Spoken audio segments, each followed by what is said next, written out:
Namaskar students, all you are welcome on my YouTube channel. In this class we are going to start a new topic in solid state chemistry, that is density of cubic unit cell. अब सबसे पहले अपन देखते हैं density को अपन कैसे define करते हैं। जैसे अपन डेंसिटी को डिफाइन करते हुए आए अब तक, मास पर यूनिट वॉल्यूम, किसी भी सब्सटेंस का यूनिट वॉल्यूम का जो मास होता है उसी को उसकी डेंसिटी कहा जाता है। तो डेंसिटी जो होती है इसको हम फॉर्मूला से लिखते हैं, density is equal to mass divided by volume. Mass पर यूनिट वॉल्यूम जो होता है उसको डेंसिटी कहता है। अब यहां पर अपन डेंसिटी की बात कर रहे हैं यूनिट सेल की। यूनिट सेल की जो डेंसिटी होगी उसमें क्या होगा, यहां पर लिया जाएगा mass of unit cell divided by volume of unit cell. तो अपन लिख रहे हैं डेंसिटी ऑफ यूनिट सेल, यहां पर लिखेंगे volume of unit cell. Unit cell जैसे हम जानते हैं कि क्रिस्टल लैटिस जो होता है, सॉलिड की जो स्ट्रक्चर होती है उसमें जो मिनिमम रिपीटिव पार्ट होता है उसको यूनिट सेल कहा जाता है।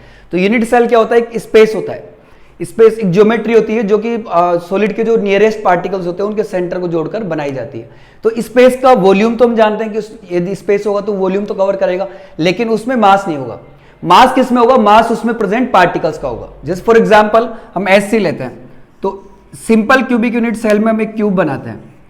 अब इस क्यूब में मास थोड़ा होगा, ये तो इमेजिनरी शेप है जो कि सेंटर पार्टिकल्स के सेंटर को जोड़कर बनाई गई है। इसमें जो मास होगा वो इसके पार्टिकल्स का होगा। जैसे हम बोलते हैं कि इसके कॉर्नर्स पर 1/8 पार्टिकल होता है हर कॉर्नर पर, तो इसमें जो मास लिया जाएगा वो इसके पार्टिकल्स का लिया जाएगा। तो यहां पर अपन लिखेंगे mass of particles present in unit cell, mass of particles present in unit cell divided by volume of unit cell. ये आ गई डेंसिटी ऑफ यूनिट सेल। अब यहां पर अपन बात करते हैं mass of particles present in unit cell.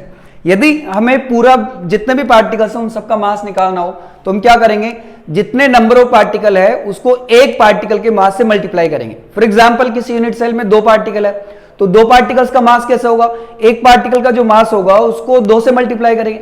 जैसे किसी यूनिट सेल में 4 पार्टिकल्स है तो उन 4 पार्टिकल्स का मास कैसे निकालेंगे, 4 को अपन एक पार्टिकल के मास से मल्टीप्लाई करेंगे।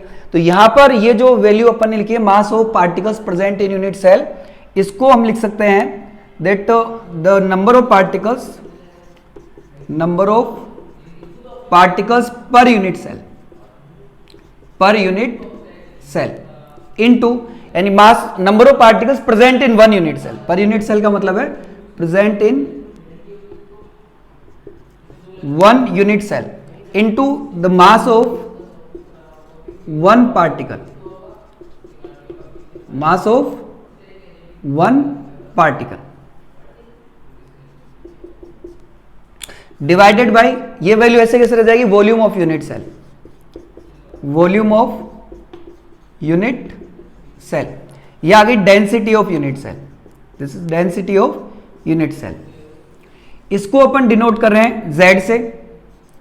एक यूनिट सेल में जितने पार्टिकल होते हैं उसको अपन किससे डिनोट कर रहे हैं, Z से डिनोट कर रहे हैं। Mass of one particle small है, तो डेंसिटी ऑफ यूनिट सेल जो है, डेंसिटी ऑफ यूनिट सेल, इसका सिंपल फॉर्मूला आ गया Z into M divided by the volume of unit cell, volume of unit cell.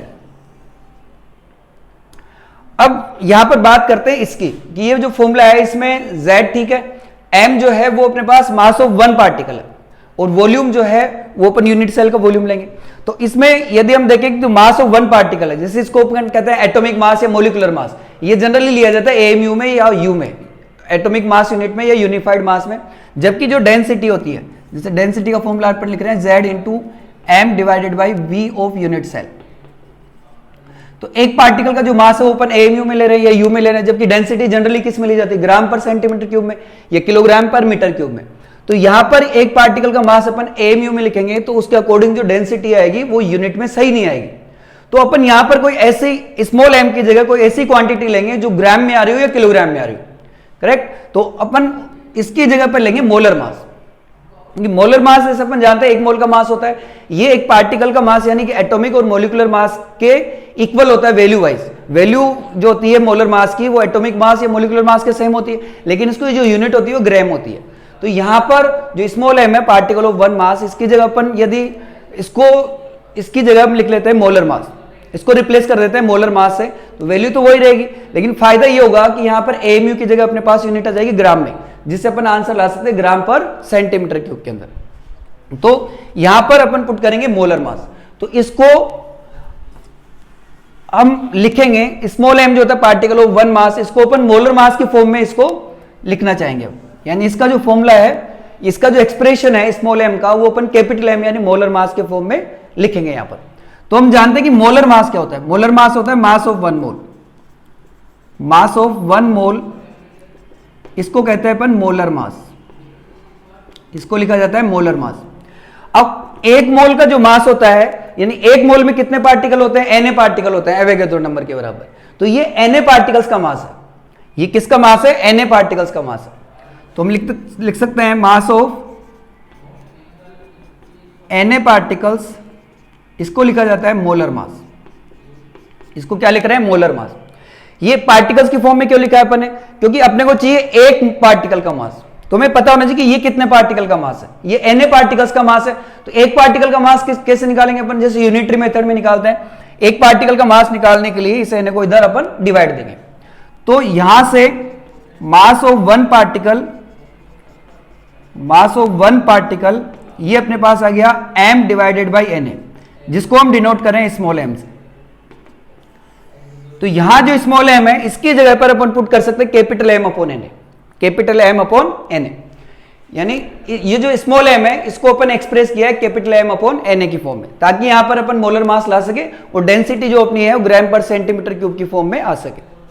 तो यदि स्मॉल m की जगह हम पुट कर देते हैं कैपिटल M अपॉन Na, तो डेंसिटी ऑफ यूनिट सेल, इसका फॉर्मूला आ गया Z into M upon V of unit cell, यानी volume of unit cell into Na, correct.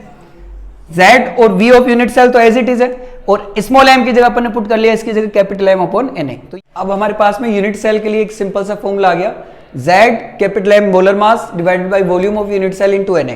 एक सिंपल सा फॉर्मूला है, यूनिवर्सल फॉर्मूला है, जिसको अपन किसी भी टाइप के यूनिट सेल के ऊपर अप्लाई कर सकते हैं। डिफरेंस कहां पर आएगा, वॉल्यूम ऑफ यूनिट सेल में। यूनिट सेल का जो वॉल्यूम का फॉर्मूला होगा वो उसकी शेप और ज्योमेट्री के अकॉर्डिंग अलग अलग लिखा जाएगा।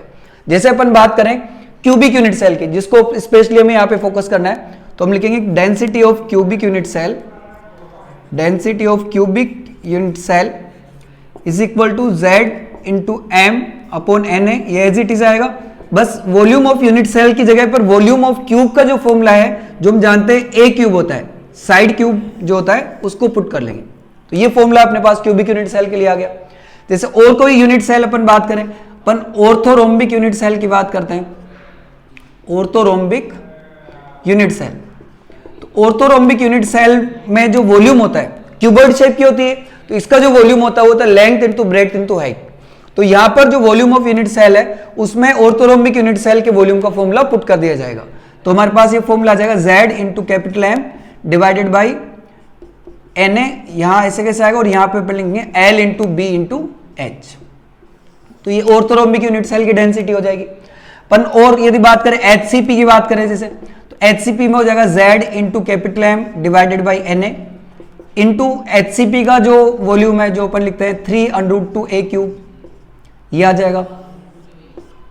इस तरह से अपन किसी भी टाइप का जो यूनिट सेल है उसका डेंसिटी का फॉर्मूला यहां से बना सकते हैं। ये एक यूनिवर्सल फॉर्मूला है, बस इसमें चेंज क्या होगा, वॉल्यूम ऑफ यूनिट सेल जो ये अलग लिखा जाएगा।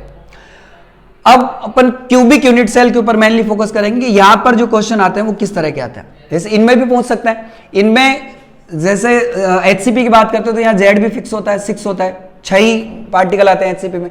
यहां पर या किसी अदर यूनिट सेल की बात करते हैं तो उसमें जो Z होता है वो उसके टाइप से आता है कि वो सिंपल टाइप की है, बॉडी सेंटर्ड है या फिर फेस सेंटर्ड है। तो क्वेश्चन की यदि अपन बात करते हैं, न्यूमेरिकल पॉइंट है, ठीक है। डेंसिटी में जो होता है थियोरेटिकल क्वेश्चन नहीं पूछा जाता है, या न्यूमेरिकल पूछा जाता है। फॉर्मूला कैसे बनाए जाते हैं अलग अलग कंडीशन में, अलग अलग टाइप के यूनिट सेल के लिए, और उसमें क्वेश्चन किस किस टाइप के आते हैं न्यूमेरिकल, और उनको कैसे सोल्व किया जाता है, अपना मेन फोकस उसके ऊपर रहेगा। तो यहां से अपन देखते हैं तो हमें दिख रही है 5 क्वांटिटीज। देखो डेंसिटी दिख रही है, मोलर मास है, A है और Na है, 1 2 3 4 एंड 5। अब इन 5 में से कोई भी 4 वैल्यू अपने को गिवन मिलेगी और 5 जो वैल्यू है वो अपने को कैलकुलेट करनी पड़ेगी। इस तरह का क्वेश्चन आता है। इसमें से भी यदि अपन Na देख लेते हैं तो Na क्योंकि कांस्टेंट है, एवोगैड्रो नंबर 6.02 इंटू 10⁻23, इसकी जो वैल्यू होती है वो फिक्स होती है।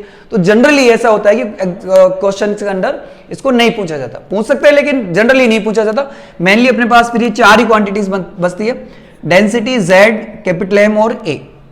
तो ये 4 चीजें होगी अपने पास में।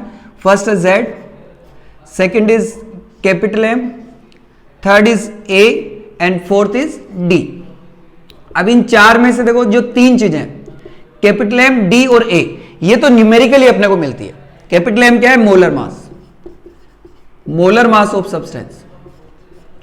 जो जिस सब्सटेंस की यूनिट सेल अपन ने लिए उसका मोलर मास लेंगे। यहां पर लिखेंगे अपन ये length of edge, length of edge, यानी कि उस यूनिट सेल की जो एक साइड है उस साइड की लेंथ कितनी है वो यहां पर ली जाती है। डी जैसे हम जानते हैं, डी जो है डेंसिटी है, डेंसिटी ऑफ यूनिट सेल अपन लिख रहे हैं लेकिन ये होगी डेंसिटी ऑफ सब्सटेंस, क्योंकि यूनिट सेल जो होती है वो रिपीट होगी, कंप्लीट स्ट्रक्चर बनाती है। तो जितनी डेंसिटी यूनिट सेल की होगी, कंप्लीट क्रिस्टल लैटिस स्ट्रक्चर की भी डेंसिटी उतनी ही होगी। तो यहां डेंसिटी सब्सटेंस की गिवन हो तो उसको भी अपन डेंसिटी ऑफ क्यूबिक, कोई भी यूनिट सेल है उसके फॉर्म में मानते हैं। चौथी जो चीज है जेड, जेड होती है number of particles per unit cell, number of particles per unit cell. Z जो होती है वो अपने को क्वेश्चन में नहीं मिलती है। ये किससे रिलेटेड होती है? ये होती है नेचर ऑफ यूनिट सेल से related. Z is related with nature of unit cell, nature of unit cell. Z ना तो क्वेश्चन में गिवन होता है ना पूछा जाता है। यदि गिवन होती तो nature of unit cell given होती, उससे जेड जो है देखकर यहां पे लिखा जाता है। और जो पूछा जाता है तो भी उसमें नेचर ऑफ यूनिट सेल पूछी जाती है, तो उसमें अपन जेड कैलकुलेट करके फिर उसके according nature of unit cell बताते हैं। तो नेचर ऑफ यूनिट सेल में या तो सिंपल टाइप की यूनिट सेल हो सकती है, सिंपल क्यूबिक यूनिट सेल, इसमें अपन जेड रखते हैं 1। सिंपल क्यूबिक की बात नहीं, जैसे सिंपल ऑर्थोरोम्बिक पूछ ले या सिंपल और कोई अदर टाइप की यूनिट सेल भी पूछ ले तो उसमें भी पार्टिकल 1 ही रखा जाएगा। दूसरी है बीसीसी, इसमें जेड की वैल्यू 2 लिखी जाएगी। तीसरा है एफसीसी, या इसको अपन कह सकते हैं सीसीपी या एचसीपी, इनमें जो जेड की वैल्यू होती है वो रखी जाती है 4। अब यहां थोड़ा सा ध्यान रखने की जरूरत है कि सीसीपी एचसीपी, जहां अपन बात करते हैं सीसीपी या एचसीपी, तो उनमें पार्टिकल 6 होते हैं, लेकिन वो तब होते हैं जब सीसीपी या एचसीपी की फॉर्म में उसको लिया जाए। यदि इनको अपन एफसीसी के इक्विवेलेंट मानते हैं, यदि सीसीपी एफसीसी क्वेश्चन में दिया हुआ है और उसमें अपन फॉर्मूला ये अप्लाई कर रहे हैं, यानी उसको क्यूबिक यूनिट सेल मानकर अपन फॉर्मूला अप्लाई कर रहे हैं, तो उसमें जो जेड की वैल्यू है वो 4 ही रखी जाएगी, 6 नहीं रखी जाएगी, नहीं वो फॉर्मूला गलत हो जाएगा, आंसर गलत होगा। क्योंकि रीजन यहां पे अपन जो फॉर्मूला ले रहे हैं, जैसे ए क्यूब ले रहे हैं, ये तो क्यूब के अकॉर्डिंग ले रहे हैं, यहां पे वॉल्यूम अपन एचसीपी का थोड़े रख रहे हैं। तो उस तरह के क्वेश्चन में सीसीपी एचसीपी यदि क्वेश्चन में गिवन है और उसमें यदि अपन ये फॉर्मूला अपन अप्लाई कर रहे हैं उसको क्यूबिक यूनिट सेल मानकर, तो जेड की जगह पर अपन 4 मानेंगे, क्योंकि उसको एफसीसी के इक्विवेलेंट माना जाएगा। ये चीज यहां पर ध्यान रखनी है। तो जब अपन ये फॉर्मूला अप्लाई कर रहे हैं तो अपने पास जेड जो है वो नेचर ऑफ यूनिट सेल, यानी कि क्वेश्चन में गिवन होगा कि जो सब्सटेंस है वो किस टाइप की यूनिट सेल में क्रिस्टलाइज हो रहा है या कॉम्पैक्टली पैक्ड हो रहा है। तो जिस टाइप में वो कॉम्पैक्टली पैक्ड हो रहा है उस टर्म को देखकर अपन वैल्यू लिखते हैं जेड की।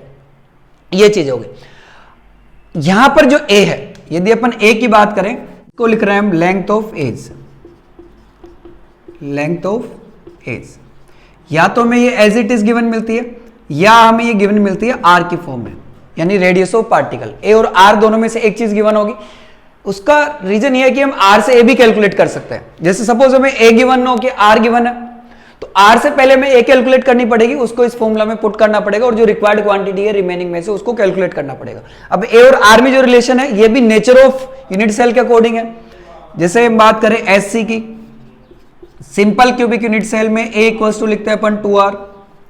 हम बात करें body centred cubic unit cell की, बीसीसी की, तो बीसीसी में हम लिखते हैं 4r इज इक्वल टू √3। ये हम पहले ड्राइव कर चुके हैं।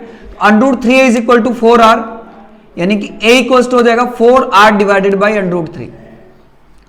फॉर एफसीसी या हम सीसीपी या एचसीपी को भी इसके इक्विवेलेंट मान के यहां पे लिख रहे हैं, तो इनके लिए हम लिखेंगे 4r is equal to √2a।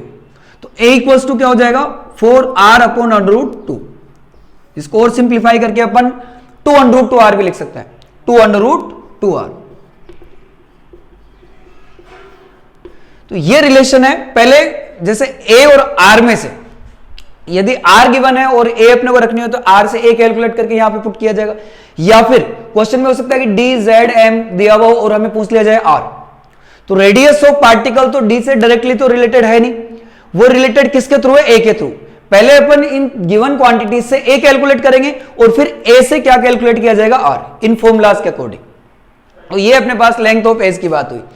अब ये तो इसमें क्वेश्चन आता है। अब इससे यदि हम यहां पर रखते हैं इनकी वैल्यू, तो एससी बीसीसी और एफसीसी के लिए और ज्यादा इनको अपन सिंप्लीफाई बना सकते हैं। जैसे हम बात करें डेंसिटी ऑफ एससी, तो एससी में जेड की जगह अपन 1 रख लें into capital M divided by N A, और यहां पे हो जाएगा ए क्यूब, या इसको हम लिख सकते हैं 1 into capital M divided by a की जगह लिख लिया जाए 2r, तो हो जाएगा 2r का होल क्यूब यानी कि 8r cube into N A. तो ये जो दोनों फॉर्मूला है डेंसिटी के, ये एससी के लिए लिखे जा सकते हैं। अब बीसीसी की बात करें तो बीसीसी में भी अपन और इसको सिंप्लीफाई ज्यादा कर सकते हैं। डेंसिटी ऑफ बीसीसी, तो बीसीसी में जेड की जगह पर 2 पुट कर सकते हैं यहां पर अपन, तो हो जाएगा 2 into capital M divided by A cube into N A. और यदि ए भी नहीं और इसको अपने आर की फॉर्म में रिप्रेजेंट करना हो सपोज क्वेश्चन की कंडीशन के अकॉर्डिंग, तो ए की जगह पर हम यहां पर पुट करेंगे 4r अपॉन √3, 4r अपॉन √3, तो हो जाएगा 2 into capital M divided by 4r upon √3 का whole cube into N A. इसको आगे और अपन लिख सकते हैं 2 कैपिटल एम और ये हो जाएगा 8r क्यूब और ये होगा 3√3, तो 3√3 में से 3√3 ऊपर चला जाएगा और यहां पे हो जाएगा 64r क्यूब, 64r क्यूब। तो density of BCC it can also be written as 2 capital M divided by 64r cube N A, और यहां से 3√3 ऊपर चला गया, तो ये आ गई density of BCC. Density of BCC, density of FCC या एचसीपी या सीसीपी की अपन बात करें तो उसमें जेड की जगह पर अपन 4 पुट कर सकते हैं। तो डेंसिटी ऑफ एफसीसी ये हो जाएगी जेड की जगह पर अपन पुट करेंगे 4, तो 4 into capital M divided by A cube into N A. इसको अपने आर की फॉर्म में पुट करना हो तो density of FCC can be written as 4 capital M divided by A cube, a की जगह पर पुट कर लेंगे अपन 4r अपॉन √2 या 2√2r, 2√2r का whole cube into N A. अब 2√2r का होल क्यूब यदि इसको हम सोल्व करते हैं तो 8, 2 का क्यूब 8 होगा, इसका होगा 2√2, 8 इंटू 2 16 और √2 यहां पे बच जाएगा 16√2r क्यूब। ये है डेंसिटी ऑफ एफसीसी। यहां से अपन इसको एक्सप्रेस किया अलग अलग फॉर्म में, डेंसिटी ऑफ एससी बीसीसी और एफसीसी इनको अपन z की वैल्यू रखकर a की फॉर्म में भी पुट कर सकते हैं, एक्सप्रेस कर सकते हैं, r की फॉर्म में भी एक्सप्रेस कर सकते हैं। कई बार यहां से रिलेशन के क्वेश्चन भी पूछे जा सकते हैं कि कौन सा रिलेशन जो है डेंसिटी और r में या डेंसिटी और a में करेक्ट है। तो यहां से तो ये क्वेश्चन हो गए। इन टाइप के जो चीजें हैं, ये जो अपन ने फॉर्मूला लिखे हैं, इसमें जो क्वेश्चन बनेंगे वो ये बनेंगे कि z कैपिटल M D और A और R इनमें से कोई, इन चारों में से कोई 3 चीजें अपने को गिवन मिलेगी और चौथी अपने को कैलकुलेट करनी पड़ेगी। या तो nature of unit cell, molar mass, density दी हुई है, लेंथ ऑफ एज और रेडियस ऑफ पार्टिकल में से एक चीज पूछ ली जाए, या इन दोनों में से एक दे रखा है, डेंसिटी दे रखी है, मोलर मास दिया हुआ है, नेचर ऑफ यूनिट सेल पूछ लिया जाए। तो इस तरह से इसमें 4 टाइप के क्वेश्चन बनते हैं कि इन चारों में से 3 गिवन मिलेगी, चौथी अपने को कैलकुलेट करनी पड़ेगी। तो एक तो इसको कैलकुलेट करने का इन तीनों से, एक इसको इन तीनों से कैलकुलेट करना, एक इसको इन तीनों से कैलकुलेट करना, और एक इसको या इसको इन तीनों से कैलकुलेट करना। 4 टाइप के क्वेश्चन तो यहां से बनते हैं। इसके अलावा एक डिफरेंट टाइप का जो इसमें न्यूमेरिकल है वो मोल कंसेप्ट से इसको रिलेट करके पूछा जाता है, वो है नंबर ऑफ पार्टिकल्स का। नंबर ऑफ पार्टिकल्स अपन जानते हैं किसी सब्सटेंस गिवन मास में नंबर ऑफ पार्टिकल पूछा जाए, ये गिवन नंबर ऑफ मोल्स पे पार्टिकल पूछा जाए तो वो तो उससे रिलेटेड होता है। नंबर ऑफ मोल से अपन नंबर ऑफ पार्टिकल को रिलेट करते हैं, लेकिन नंबर ऑफ पार्टिकल्स जो होते हैं वो डेंसिटी से डायरेक्टली रिलेट नहीं होते। तो उसको अपन कैसे कैलकुलेट करेंगे? अब देखो, नंबर ऑफ पार्टिकल्स को अपन लिखना चाहें, जैसे 1 मोल में हम लिखते हैं कि Na पार्टिकल होते हैं, 1 मोल इक्वल्स टू Na पार्टिकल्स। तो n मोल में कितने पार्टिकल होंगे? n मोल में होंगे n into Na particle, n into Na particles. ठीक है, जैसे 1 मोल में 1 Na पार्टिकल होते हैं, 2 में 2 Na, 1 मोल में 6.02 × 10⁻23 पार्टिकल होता है। अब 5 मोल में कितने होंगे, जैसे पूछ लिया जाए तो उसको अपन 5 से मल्टीप्लाई करेंगे 6.02 × 10⁻23 को। 10 मोल में कितने होते हो तो उसको 10 से मल्टीप्लाई किया जाएगा। अब यहां से तो ठीक है, अपन नंबर ऑफ मोल से निकाल सकते हैं, गिवन मास से निकाल सकते हैं, क्योंकि नंबर ऑफ जो मोल्स है n, इसका फॉर्मूला होता है given mass upon molar mass. यदि उसको पुट करें अपन तो नंबर ऑफ पार्टिकल्स का फॉर्मूला बन जाएगा given mass divided by molar mass into Na। ये करेक्ट है। अब डेंसिटी से इसको कैसे कैलकुलेट करेंगे, तो डेंसिटी में देखो, यदि डेंसिटी का डेटा दिया हो तो डेंसिटी मिलेगी अपने को, नेचर ऑफ यूनिट सेल मिलेगी, ए और आर में से एक चीज मिलेगी, Na अपन खुद पुट कर लेंगे, उसमें यहां से कैपिटल M निकाला जाएगा, यहां से मोलर मास कैलकुलेट करके उसको यहां पर रखा जाएगा। तो किसी गिवन मास में नंबर ऑफ पार्टिकल अपने को निकालने हो और density, nature of unit cell और ए और आर इनमें से एक चीज गिवन हो, तो अपन क्या करेंगे, अपन उसके दो तरीके, एक तो देखो ये जो डेटा गिवन है उससे मोलर मास कैलकुलेट करेंगे, इस तरह क्वेश्चंस में मोलर मास अपने को नहीं मिलेगा, तो यहां से जो मोलर मास की वैल्यू आएगी उसको यहां पर पुट करेंगे, गिवन मास अपने को मिल ही जाएगा, और फिर कैलकुलेट करके हम जो है अपने फाइंड आउट करेंगे नंबर ऑफ पार्टिकल्स। या फिर दूसरा तरीका ये है कि यहां से कैपिटल M का अपन फॉर्मूला निकाल लें। ये जो फॉर्मूला है, क्या इससे अपन कैपिटल M नहीं लिख सकते, D, इसको मान लो D लिख दें अपन, D into A cube into Na, D into A cube into Na divided by Z। यदि इससे हम ट्रांसफर करते हैं तो ये दोनों डिवाइड में, ये मल्टीप्लाई हो जाएगा, Z जो मल्टीप्लाई है ये डिवाइड में आ जाएगा। तो यहां से जो M का एक्सप्रेशन आया उसको उठाकर अपन यहां पे पुट कर लेते हैं, तो नंबर ऑफ पार्टिकल्स का फॉर्मूला अपने पास आ जाता है गिवन मास इंटू Na, ये तो एज इट इज है, और जो कैपिटल M है इसकी जगह हम लिख देते हैं D इंटू ए cube into Na upon Z, तो Z ऊपर चला गया। इससे फायदा यह होगा कि कैलकुलेशन थोड़ी इजी होगी, Na से Na कैंसिल हो जाएगा। तो नंबर ऑफ पार्टिकल्स इसका फॉर्मूला है given mass into number of particles per unit cell divided by density into length of edge का होल क्यूब। तो एक हमने डायरेक्ट फॉर्मूला भी यहां से डिराइव कर लिया, जिसमें हमने रिलेशन पुट कर लिया डेंसिटी और लेंथ ऑफ एज और गिवन मास और नेचर ऑफ पार्टिकल से नंबर ऑफ पार्टिकल कैलकुलेट करने के लिए। तो इस फॉर्मूला से अपन डायरेक्ट भी जो है नंबर ऑफ पार्टिकल कैलकुलेट कर सकते हैं। तो ये डिफरेंट काइंड के अपने एक्सप्रेशंस देके, रिलेशंस देके डेंसिटी के साथ में, और डिफरेंट टाइप के क्वेश्चंस, किस टाइप के क्वेश्चन कैसे पूछे जा सकते हैं। अब इन सभी टाइप के क्वेश्चंस का अपन एक एग्जांपल लेकर, एक न्यूमेरिकल लेकर उसको सोल्व करते हैं।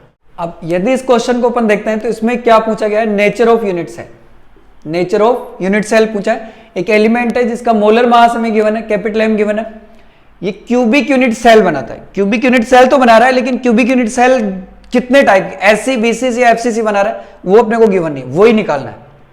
और साथ में मैं लेंथ ऑफ एज A भी दे रखा है, इसकी डेंसिटी दे रखी, D दे रखी है। तो नेचर ऑफ यूनिट सेल जैसे अपन ने पहले देखा था, नेचर ऑफ यूनिट सेल जो है किससे रिलेटेड होती है, Z से। हमें किसकी वैल्यू चाहिए यहाँ पर, Z की। तो जैसे हमारे पास फॉर्मूला है डेंसिटी का, density D is equal to Z capital M divided by A cube Na। यहां से भी किसकी वैल्यू चाहिए, Z की। बाकी जो चीजें वो अपने गिवन है, Na गिवन नहीं है, Na जो है वो फिक्स है, अपन लिख लेंगे 6.022 इंटू 10⁻23। तो यहां से हमें कैलकुलेट करना है Z। अब इसमें यदि अपन वैल्यूज की बात करते हैं तो वैल्यूज पुट करके सोल्व करते टाइम में थोड़ा सा कैलकुलेटिव पार्ट ज्यादा हो सकता है। तो जहां तक Z की बात है, Z के कैलकुलेशन को अपन इजी बना सकते हैं अप्रोक्सीमेट आंसर लाके, क्योंकि Z की जो वैल्यू अपने पास 3 ही हो सकती है। यदि जैसे मान लो nature of unit cell SC हुई तो Z की जो वैल्यू 1 होगी, BCC हुई तो Z की वैल्यू 2 होगी, FCC हुई तो Z की वैल्यू 4 होगी। यानी अपना आंसर 1, 2 या 4 में से होगा, इसके अलावा नहीं हो सकता। ऑब्जेक्टिव क्वेश्चन है तो 1, 2 या 4 के अलावा ऑप्शन है तो उनको तो अपन वैसे ही गलत कर सकते हैं, रॉन्ग कट जो है पुट कर सकते हैं उनको। और जहां तक बात है तो जो वैल्यू अपने को हार्ड लगती है कैलकुलेशन में, उनको अपन अप्रोक्सीमेट रख लेंगे और अपन अप्रोक्सीमेट आंसर निकाल सकते हैं Z का। फिर देखेंगे कि वो आंसर 1 के नियरेस्ट है तो अपना आंसर 1 हो जाएगा, 2 के नियरेस्ट है तो 2 हो जाएगा, 4 के नियरेस्ट है तो 4 हो जाएगा। इस तरह से अपन इसको थोड़ा इजी बना सकते हैं। जैसे यहां से अपन Z निकालना चाहिए तो Z का फॉर्मूला जो है ये हो जाएगा D into A cube into Na divided by capital M। ठीक है, यहां से जो ये दोनों चीजें डिवाइड होती है, इधर मल्टीप्लाई हो जाएगी, ये Z मल्टीप्लीकेशन में था, m मल्टीप्लिकेशन में था, ये डिवाइड में आ जाएगा। यदि यहां से वैल्यू अपन पुट करते हैं केक की, तो z इक्वल्स टू d की वैल्यू अपने पास गिवन है 2.7 इंटू 10⁻²2, 2.7 इंटू 10⁻²2।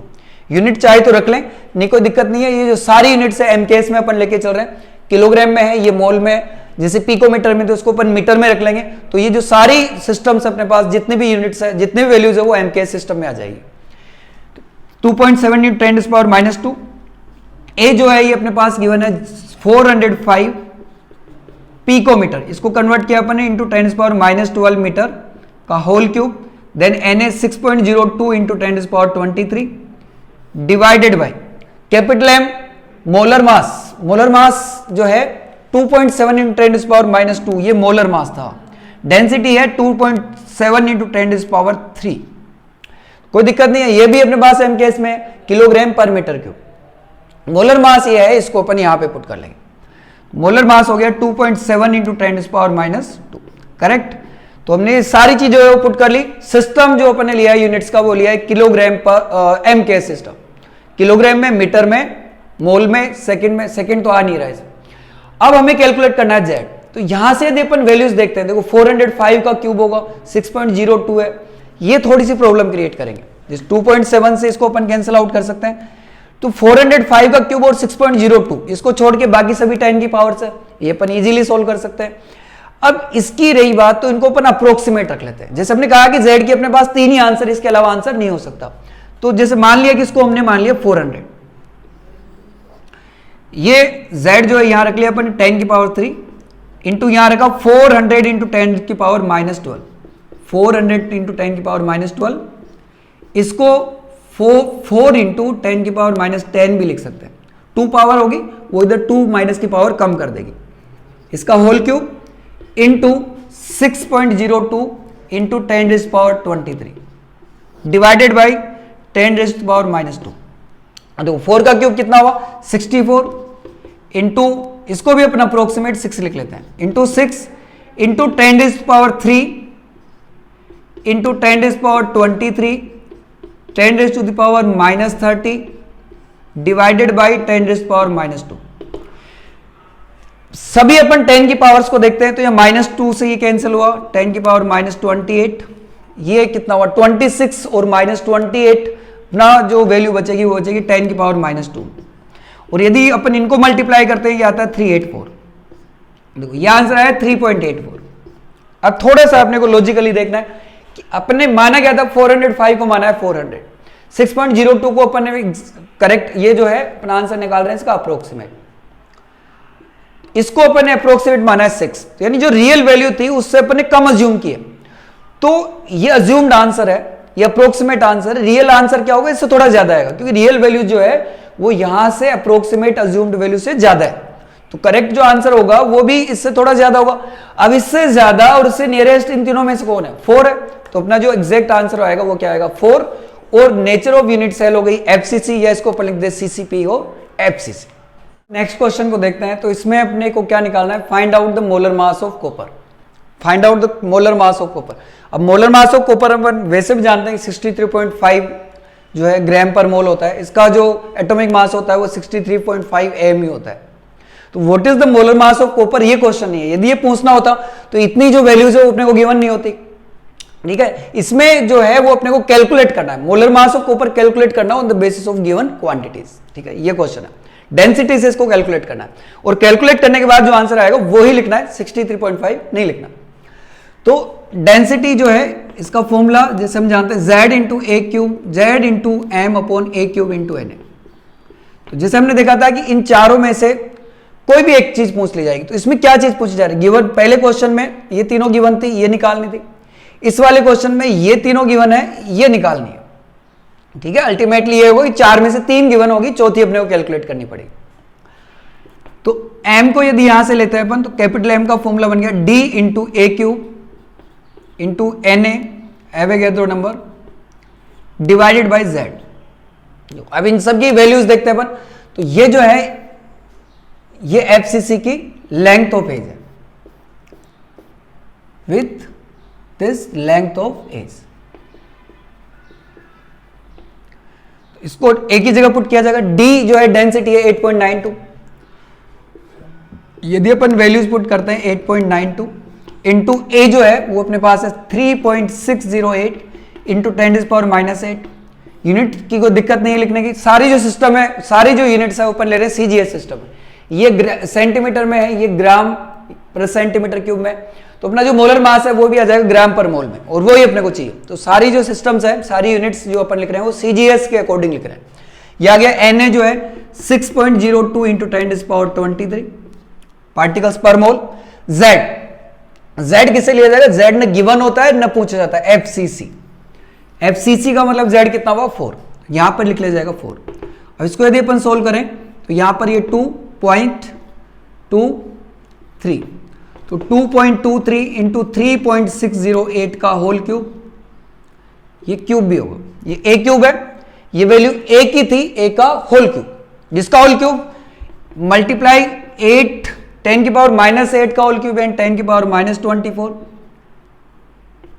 इंटू 10⁻23। तो यदि इसको अपन सोल्व करें तो ये बच जाएगा 10⁻⁻1, और इसको यदि अपन सोल्व करते हैं तो ये वैल्यू जो है अपने पास में, ये अप्रोक्सीमेट जो है वो आती है 631, 63.1 ग्राम पर मोल। रही बात स्क्वायर क्यूब लेने की और फिर उससे मल्टीप्लाई करने की, तो जेई या नीट या अपन कहते हैं बोर्ड एग्जाम, तो स्टूडेंट से ये इतना तो एक्सपेक्ट किया जा सकता है कि वो जो है, कोई भी एक्सपेक्ट कर सकता है कि मल्टीप्लाई या डिवाइड करना ये तो आता है उनको। तो यहां से यदि अपन इसका क्यूब लेंगे और उसको मल्टीप्लाई करेंगे, आंसर आएगा 631, ये आएगा 10⁻⁻1, तो आंसर हो गया 63.1 ग्राम पर मोल, नॉट 63.5। तो एग्जैक्टली ये जो है थियोरेटिकल जो वैल्यू है, इंफॉर्मेटिव मैनर में क्वेश्चन नहीं पूछा गया कि कितना होता है, ये अपने को कैलकुलेट करके यहां से बताना। देखो नेक्स्ट क्वेश्चन है, इसमें एलिमेंट बीसीसी फॉर्म कर रहा है, डेंसिटी और मोलर मास दोनों गिवन है। पूछा गया रेडियस ऑफ एलिमेंट, तो क्या रेडियस डेंसिटी से रिलेटेड होती है? नहीं होती है। डेंसिटी का जो फॉर्मूला है ZM/A3 है, उसमें R तो आती नहीं, उसमें आती है A। तो A कैलकुलेट की जाएगी, A से फिर कैलकुलेट की जाएगी R।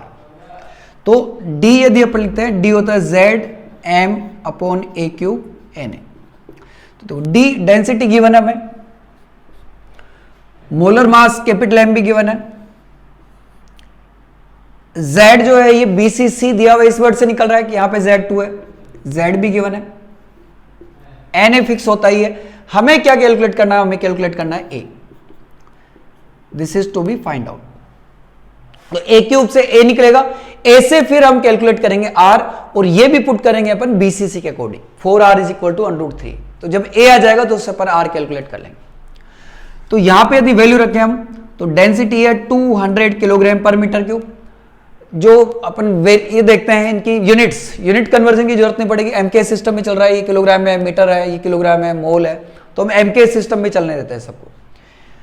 Z ये 2 है, into molar mass 0.0602 divided by A cube, A में फाइंड आउट करना है, Na 6.02 इंटू 10⁻23।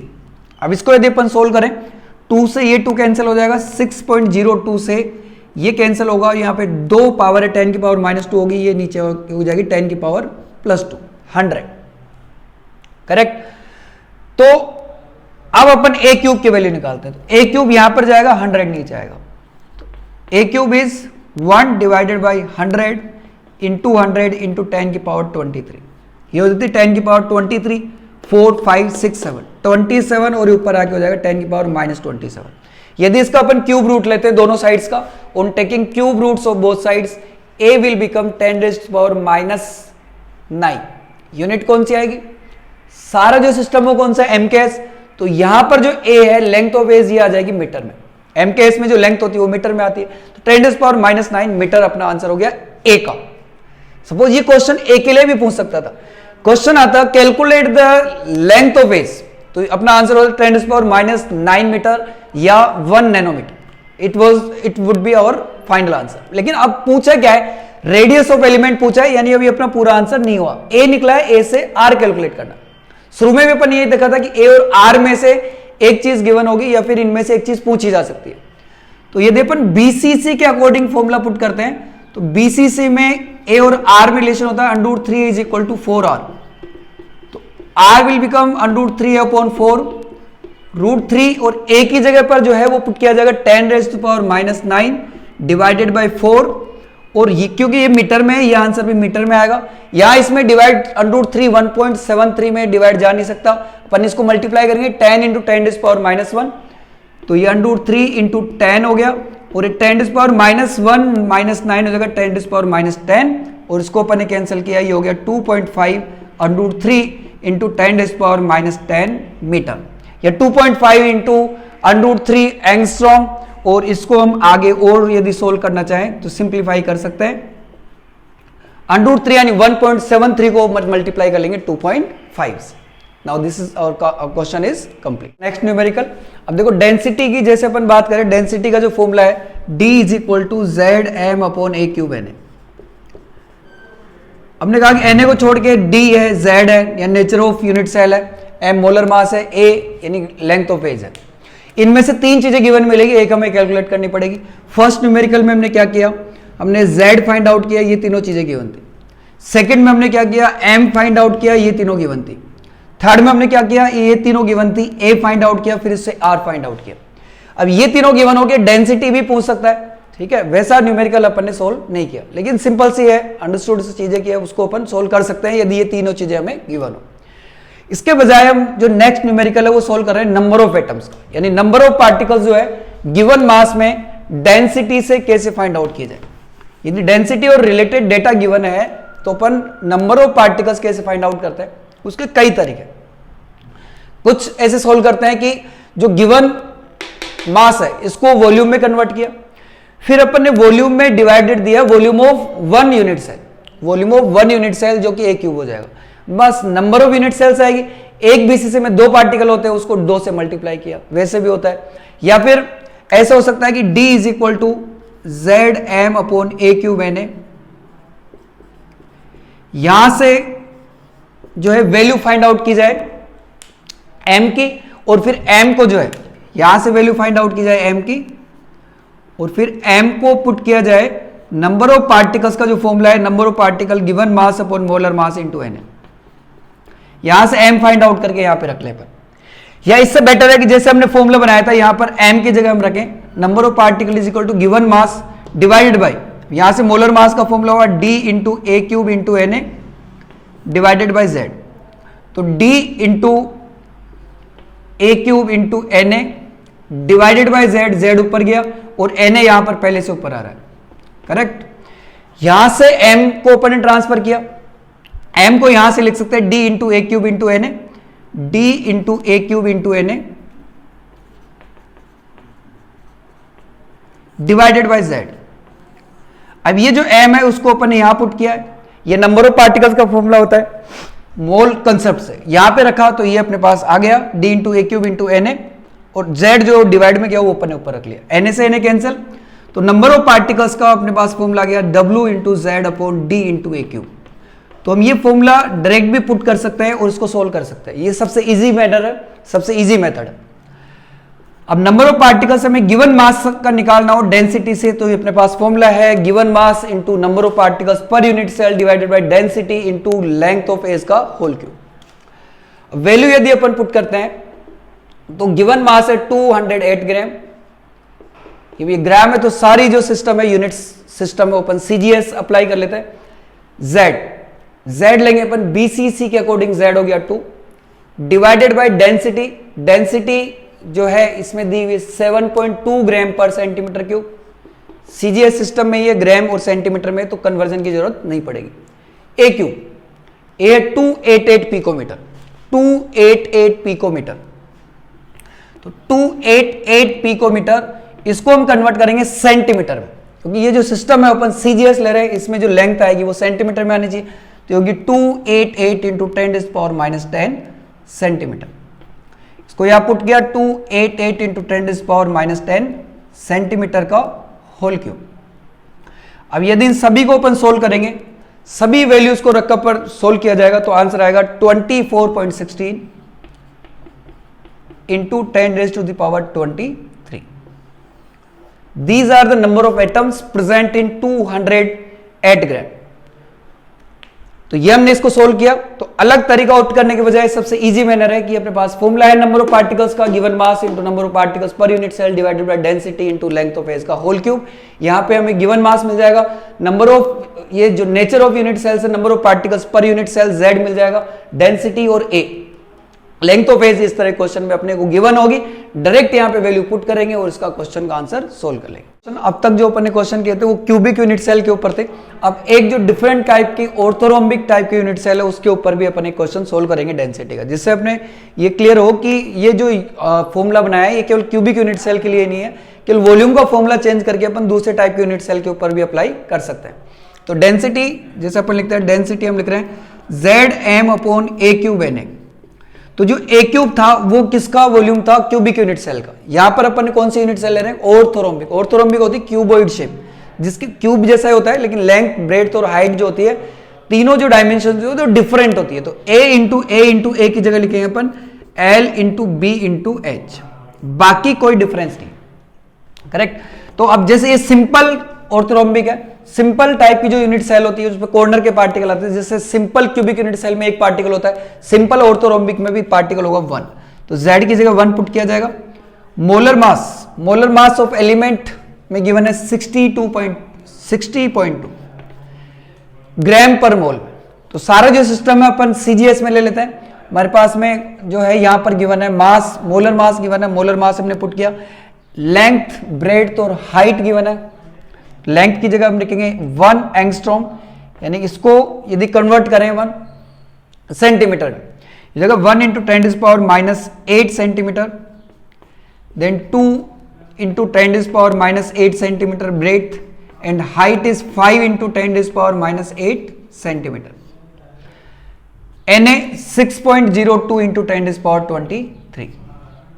ये सारी वैल्यूज हमने पुट की। L है, B है, H है, क्वेश्चन में गिवन है, मोलर मास गिवन है।